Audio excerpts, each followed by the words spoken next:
জানিয়ে দেব হাতে থাকা সর্বশেষ আপডেট বাংলা সংবাদ। প্রথমেই সংবাদ শিরোনাম, 14 মন্ত্রী এমপির রিমান্ড। এরপর জানিয়ে দিব জামাতের সঙ্গে জোট নিয়ে যা বললেন মির্জা ফখরুল। এদিকে গুম সংক্রান্ত আন্তর্জাতিক সনদে স্বাক্ষর করায় স্বাগত জানালো জাতিসংঘ। এরপর জানিয়ে দিব শিক্ষকদের পদত্যাগের নামে যা হচ্ছে তা সমর্থনযোগ্য না, বলেছেন সার্জিস আলম। আরও জানিয়ে দিব আর কয়েকদিন সময় পেলে সবকিছুই ভারতকে দিয়ে দিতেন হাসিনা। সর্বশেষ জানিয়ে দিব পানি বন্টন নিয়ে বাংলাদেশের নতুন প্রস্তাব, যা বলল ভারত। এতক্ষণ শুনছিলেন সংবাদ শিরোনাম, এবারে বিস্তারিত। তবে অনুরোধ থাকবে ভিডিওটিতে একটি লাইক করবেন এবং কমেন্ট করে জানিয়ে দিবেন কোন জেলা থেকে আপনি আমাদের এই ভিডিওটি দেখছেন। 14 মন্ত্রী ও এমপির রিমান্ড। ছাত্র জনতার আন্দোলনের মুখে 5 আগস্ট শেখ হাসিনার সরকারের পতনের পর আওয়ামী লীগ ও দলটির সহযোগী সংগঠনের নেতাকর্মীরা আত্মগোপনে চলে যান।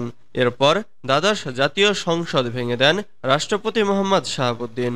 বৈষম্য বিরোধী ছাত্র আন্দোলনের কর্মসূচি চলাকালে আইনশৃঙ্খলা রক্ষাকারী বাহিনীর সঙ্গে সংঘর্ষ চলাকালে ছাত্র জনতার নিহতের ঘটনায় মামলা শুরু হয়। এসব মামলায় সাবেক প্রধানমন্ত্রী শেখ হাসিনা ছাড়াও তার সরকারের বিভিন্ন মন্ত্রী ও এমপি দলের নেতাদের আসামি করা হচ্ছে। এসব মামলায় মন্ত্রী এমপি সহ শেখ হাসিনার সরকারের সঙ্গে থাকা অন্যদের গ্রেপ্তার করা হচ্ছে, আনা হচ্ছে রিমান্ডে। গতকাল পর্যন্ত শেখ হাসিনা সরকারের সঙ্গে থাকা 14 মন্ত্রী এমপিকে গ্রেফতার করে রিমান্ডে আনা হয়েছে। এদের মধ্যে 6 জন মন্ত্রী 8 জন এমপি রয়েছেন। তাদের কাছে শেখ হাসিনা সরকারের বিভিন্ন অপকর্মের খোঁজ খবর নেওয়া হচ্ছে। অনেকে এক দফা রিমান্ড শেষে কারাগারে আছেন, আবার অনেকে বিভিন্ন মামলায় দ্বিতীয় বা কয়েক দফা রিমান্ডে এসেছেন। রিমান্ডে থাকা এসব ব্যক্তিদের কাছে মূলত গুম খুন, আইনের অপব্যবহার, লুটপাট, টাকা পাচার সহ সার্বিক বিষয়ে জানতে চাওয়া হচ্ছে। জামাতের সঙ্গে জোট নিয়ে যা বললেন মির্জা ফখরুল। বাংলাদেশ জামাতে ইসলামের সঙ্গে সরকার পতন পর্যন্ত যুগপৎ আন্দোলনের জন্য জোট ছিল বলে জানিয়েছেন বিএনপির মহাসচিব মির্জা ফখরুল ইসলাম আলমগীর। তার ভাষ্যমতে এই মুহূর্তে কোনো জোট নেই। আমাদের যে জোট ছিল আন্দোলনের জন্য জোট, সেটা অনেক আগেই অকার্যকর হয়ে গেছে। এটা এখন কোনো কাজ করে না। অনেক আগেই আমরা যুগপৎ আন্দোলন শুরু করেছি। বিভিন্ন রাজনৈতিক দলের সঙ্গে আলোচনা করে প্রোগ্রাম ঠিক করে যুগপৎ আন্দোলন করেছি সরকার পতন অবধি। এটা এখন বলবৎ। শুক্রবার দেশের একটি জাতীয় দৈনিকে দেওয়া সাক্ষাৎকারে জামাত ইসলামের সঙ্গে জোট নিয়ে এ মন্তব্য করেছেন মির্জা ফখরুল।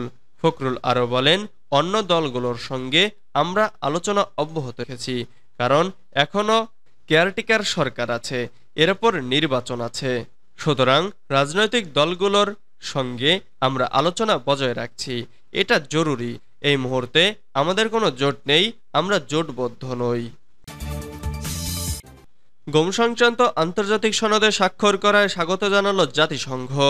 জাতিসংঘের মানবাধিকার বিষয়ক হাই কমিশনার ভলকার তুর্ক গুমের হাত থেকে সকল ব্যক্তির সুরক্ষার জন্য আন্তর্জাতিক সনদে স্বাক্ষর করায় বাংলাদেশকে স্বাগত জানিয়েছেন। প্রধান উপদেষ্টা অধ্যাপক ডক্টর মোহাম্মদ ইউনুস বৃহস্পতিবার গুম থেকে সকল ব্যক্তির সুরক্ষার জন্য আন্তর্জাতিক সনদে স্বাক্ষর করেন।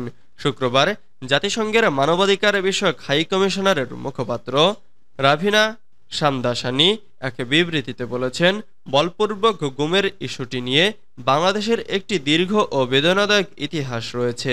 এ নিয়ে জাতিসংঘের মানবাধিকার দপ্তর ও জাতিসংঘের মানবাধিকার সংস্থা বারবার কথা বলছে।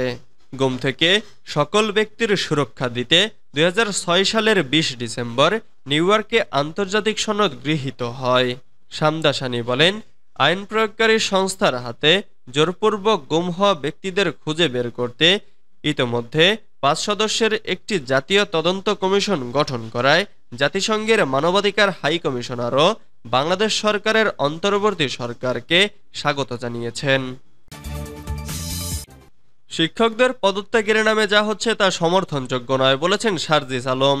শিক্ষকদের পদত্যাগের নামে সারা দেশে যা হচ্ছে যে প্রক্রিয়ায় হচ্ছে সেটা সমর্থনযোগ্য নয় বলে মন্তব্য করেছেন বৈষম্যবিরোধী ছাত্র আন্দোলনের সমন্বয়ক সার্জিস আলম। শুক্রবার ৩০ আগস্ট সন্ধ্যায় নিজের ফেসবুক আইডিতে দেওয়া এক পোস্টে সমন্বয়ক সার্জিস লেখেন, শিক্ষক পদত্যাগের নামে সারা দেশে যা হচ্ছে, যে প্রক্রিয়ায় হচ্ছে সেটা সমর্থনযোগ্য নয়। কেউ যদি ফ্যাসিস্টদের ক্ষমতার অপব্যবহার করে অন্য শিক্ষক বা শিক্ষার্থীদের সঙ্গে অন্যায় করে, তাহলে নিয়মতান্ত্রিকভাবে আইনের মধ্য দিয়ে তদন্ত সাপেক্ষে তার বিচার হোক, কিন্তু আইন নিজের হাতে তুলে নেওয়া, মবজাজিস্ট করা কখনোই গ্রহণযোগ্য নয়। তিনি আরও লেখেন, শিক্ষক শিক্ষার্থীর যে শ্রদ্ধা ও স্নেহের সম্পর্ক আমাদের শিক্ষার পরিবেশকে সুন্দর করে তুলতে পারে, সেই সম্পর্ক যেন তিক্ততার না হয়, দূরত্বের না হয়, ভীতির না হয়।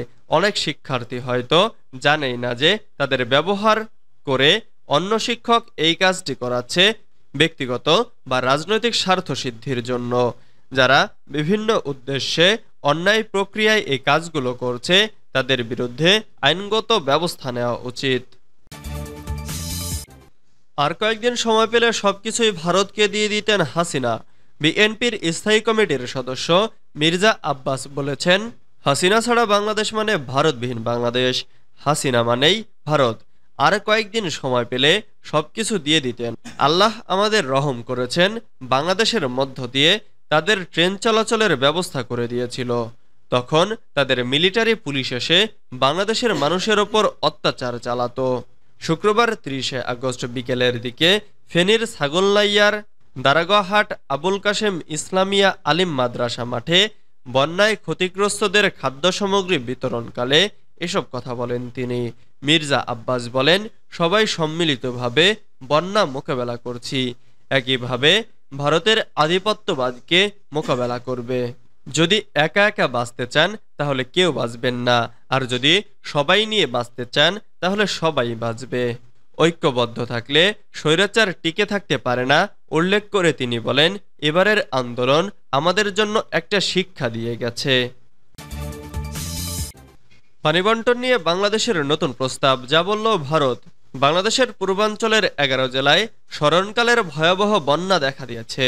এই বন্যার পেছনে অনেকে ভারতকে দায়ী করেছেন, তবে দেশটির দাবি বাংলাদেশের এই বন্যার কারণ ভারী বৃষ্টি, এতে তাদের কোনো হাত নেই। একই সঙ্গে বন্যা ঠেকাতে বাংলাদেশের নতুন প্রস্তাব বিবেচনার কথাও জানিয়েছে ভারত।